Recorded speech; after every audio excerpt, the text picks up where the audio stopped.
Bonjour à tous, aujourd'hui on se retrouve pour une nouvelle vidéo du programme de seconde. Cette vidéo c'est une suite directe de la dernière vidéo sur les vecteurs. La dernière vidéo elle servait un petit peu d'introduction et d'accroche avec plein de propriétés sur les vecteurs. Aujourd'hui on va passer sur une version un peu plus calculatoire des vecteurs avec des propriétés de calcul, de coordonnées, etc. Vous allez voir. Une bonne vidéo.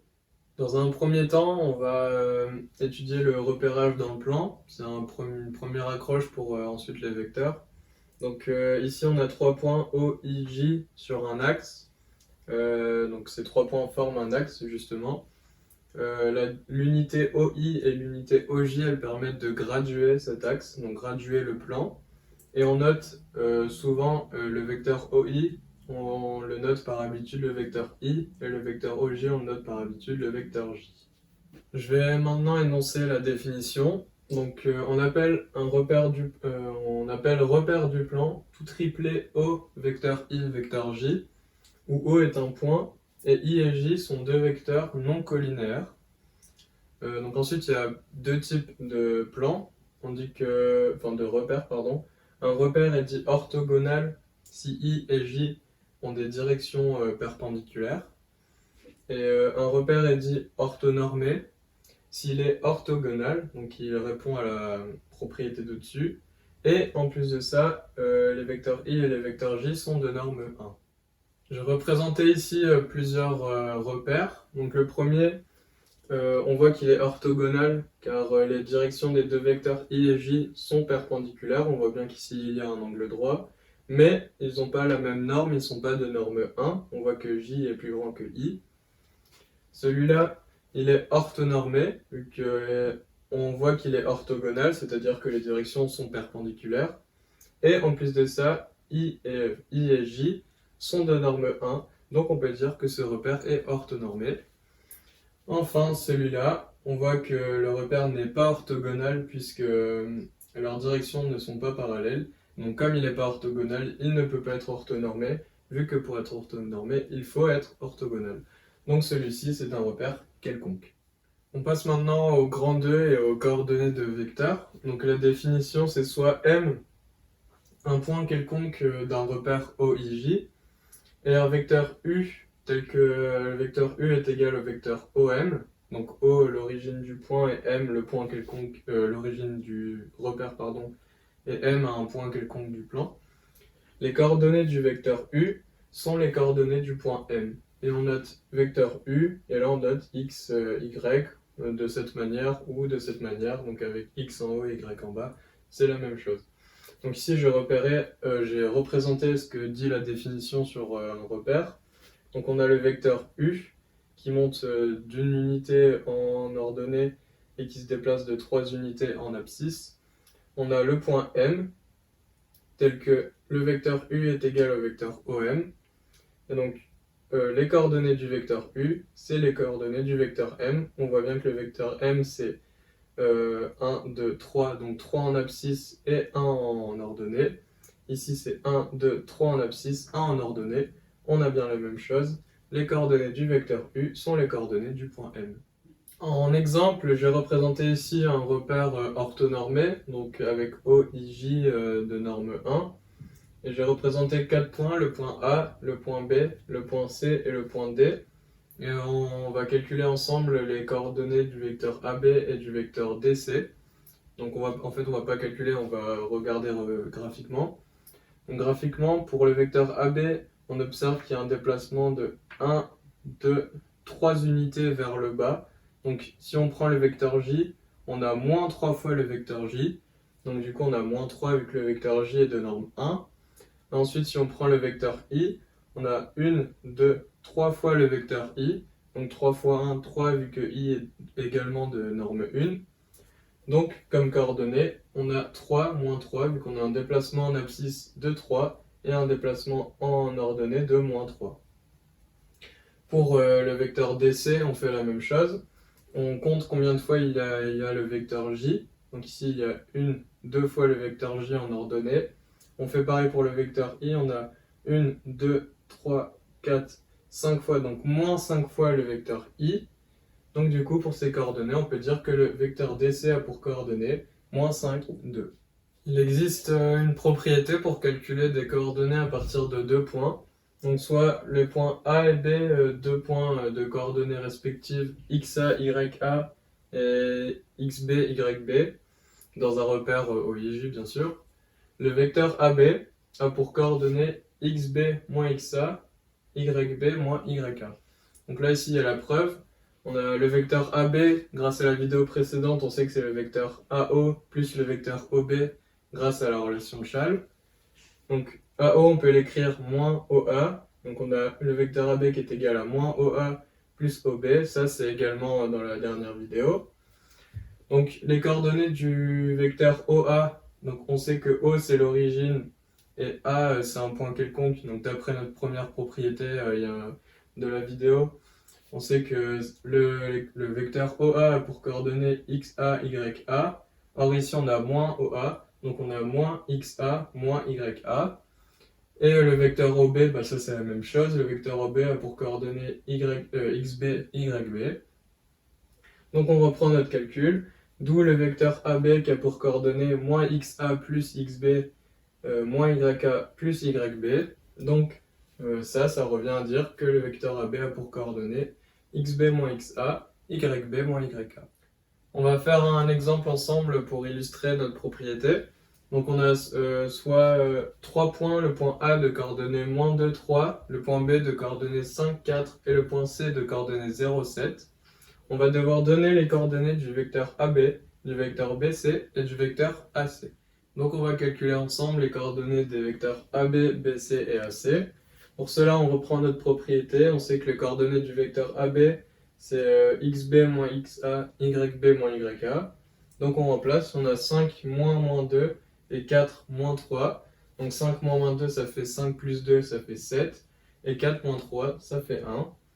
Pour BC, bah, c'est toujours la même chose. xc moins xb, yc moins yb.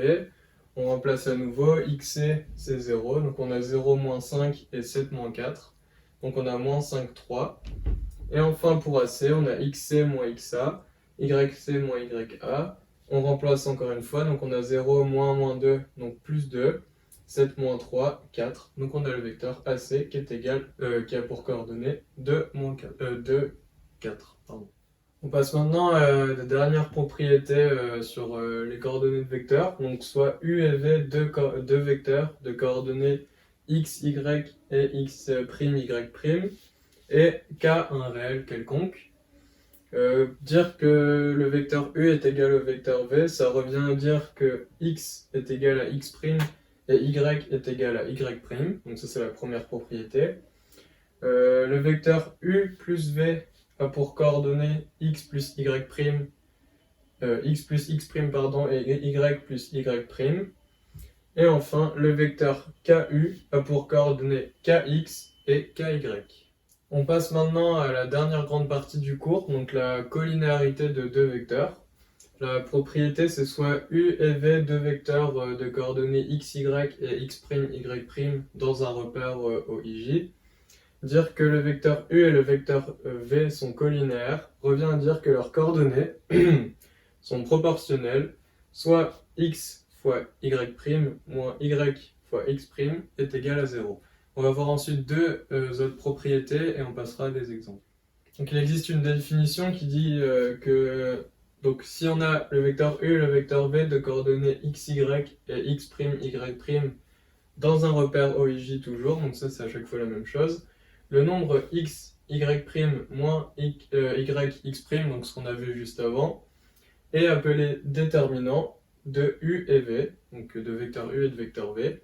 Et on le note det entre parenthèses vecteur U, vecteur V est égal à x, y, x', y' écrit de cette manière, et ça c'est égal à x, y' moins y, x'.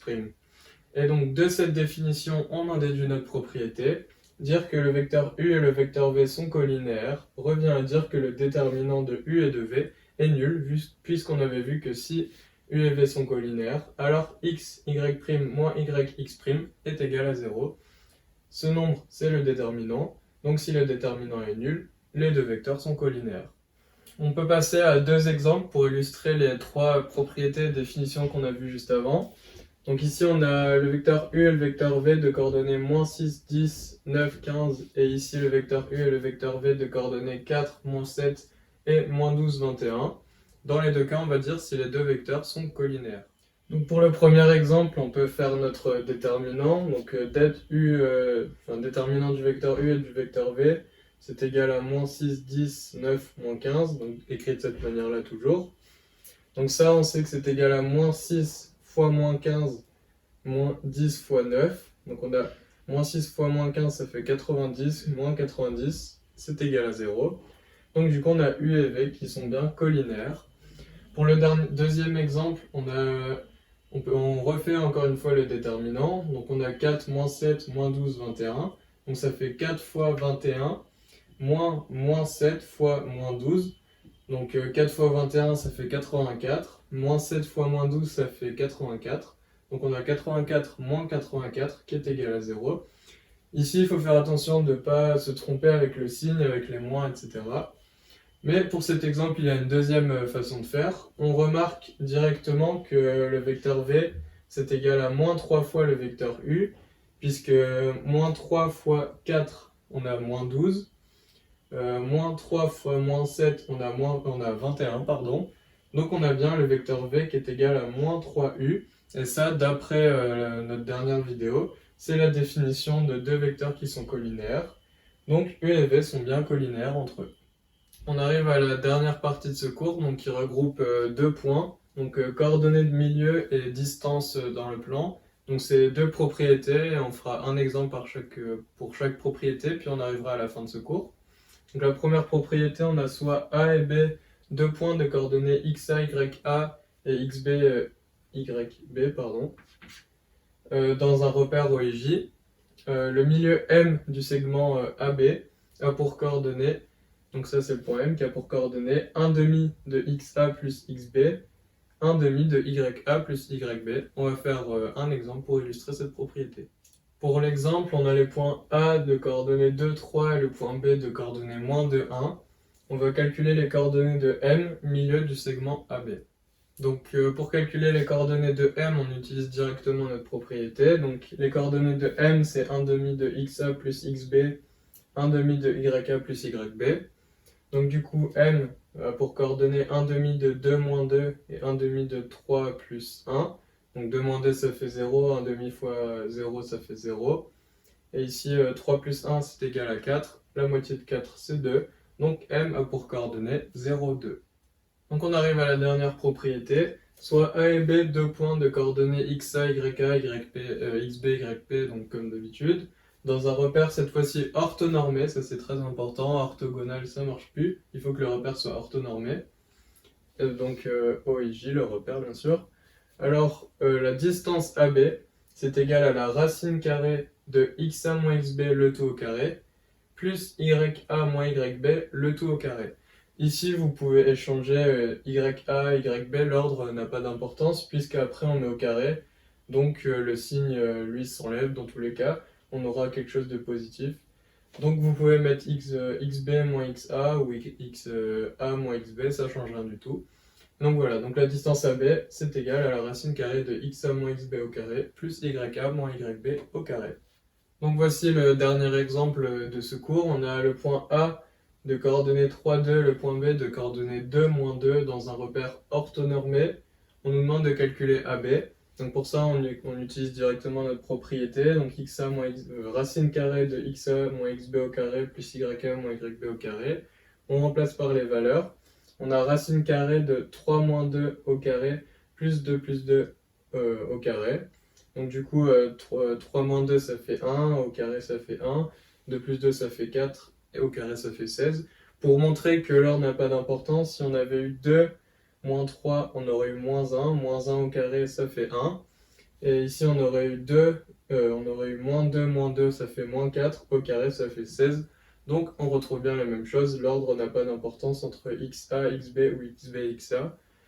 Donc du coup, on a racine carrée de 1 plus 16, soit racine carrée de 17. Donc la distance AB vaut racine carrée de 17 unités. Donc voilà, on arrive à la fin de cette vidéo. Cette vidéo était un petit peu plus calculatoire, j'avais prévenu dans la dernière vidéo. C'est beaucoup de propriétés, de formules, de calculs à apprendre et savoir, mais c'est tout de même peut-être pour vous plus intéressant, en tout cas ça l'est pour moi. Donc voilà, j'espère que cette vidéo vous a plu, n'hésitez pas à aimer, partager, dire ce que vous en avez pensé. À bientôt!